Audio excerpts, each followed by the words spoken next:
Cilvēki bija daudz, vecāki kalni, viņi laikam no kalni.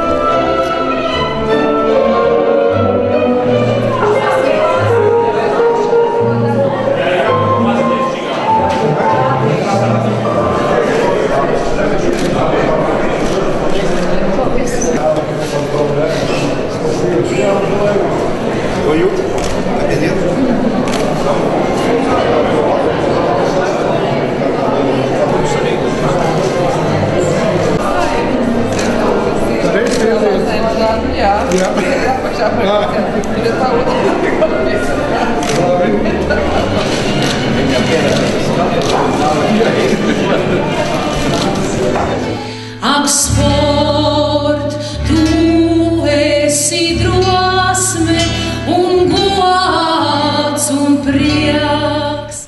Tādēļ mēs izlēmām, ka mūsu jubilejas svinībās vislabākais varētu būt dāvināt visai Latvijas olimpiskajai ģimenei, tas ir jums, dāvināt Latvijas cilvēkiem, Latvijas iedzīvotājiem televīzijas vēsturisku dokumentālu filmu Olimpiskās balsis un atbalsis.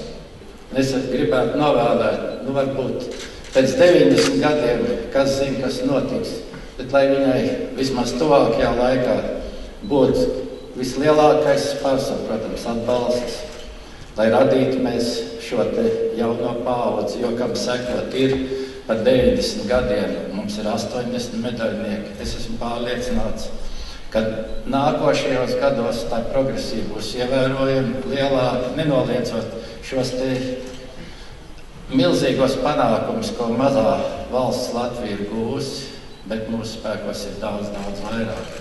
Tāpēc, lai jaunatnē veicās un Olimpiskā komiteja atrod tos pareizos ceļus, kā viņiem dot šo te impulsu, iet uz priekšu, tas būs mūsu visu nākotnes labā. Paldies! Lai saules mūžtē mūsu valstī un lai saules mūž arī tiem mūsu sportistu panākumiem, lai mēs visi kopā spējam lepoties ar savu valsti. Un tāpēc liels paldies jums par to, ka jūs esat, ko jūs darījāt un ko jūs darīsiet. Lai mums visiem veicas. Paldies jums! Vēlos apliecināt, ka Latvijas valdība novērtē Latvijas Olimpiskās komitejas ieguldījumu gan profesionālā sporta attīstībā, gan sporta kā veselīgu dzīvesveidu popularizēšanā sabiedrībā.